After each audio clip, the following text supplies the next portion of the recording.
The commercial EV market has been growing, I would say, slower or started picking up slower than the passenger EV. But we've seen more and more demand recently, and it's mostly due to the fact that the fleets understand that there is a strong side on the total cost of ownership, so the overall unit economics that makes a lot of sense for them to transfer into EV.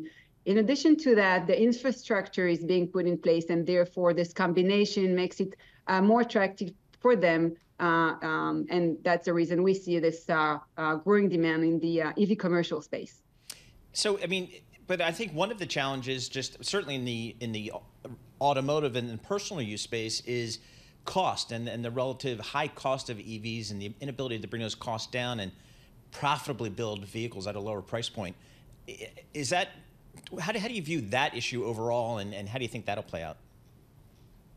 That's a very good point. And indeed, this is one of the elements that is key for our customers. They call it overall the total cost of ownership. So overall, it's not only the acquisition cost, but then it's what does it take when you use the vehicle. So commercial fleets are being used most of the day. So let's say 95% of the time, the vehicle is being used. And therefore, the fact that it's electric rather than internal combustion makes it more favorable overall on the TCO. This is the feedback that we get from our customers, fleet customers such as Penske and U-Haul, with which we work.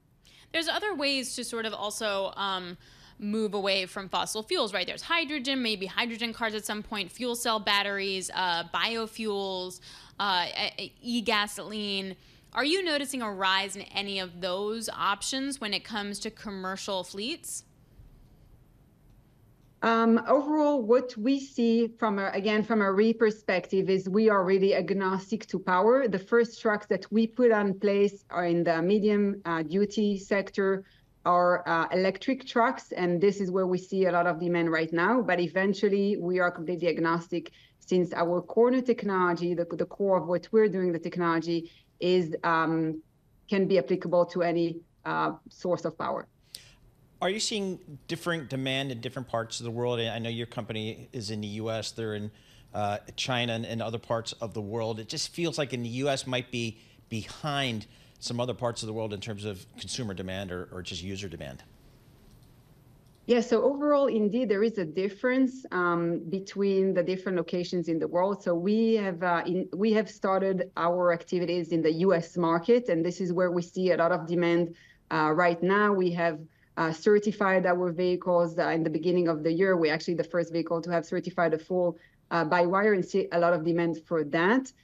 In Europe, there is demand, but for slightly different vehicles than the ones we see in the U.S. on the commercial space. And China is I would say, a different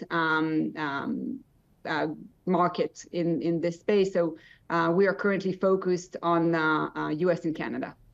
We talk a lot here about traditional car companies and then sort of the upstarts, right? I mean, Tesla not an upstart, but Rivian, Lucid, et cetera.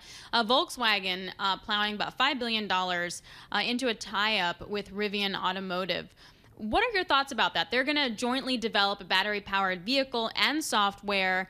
It helps the German car maker get a boost to U.S. company technology, and Rivian gets a lifeline, basically. What are your thoughts from your perspective on this deal?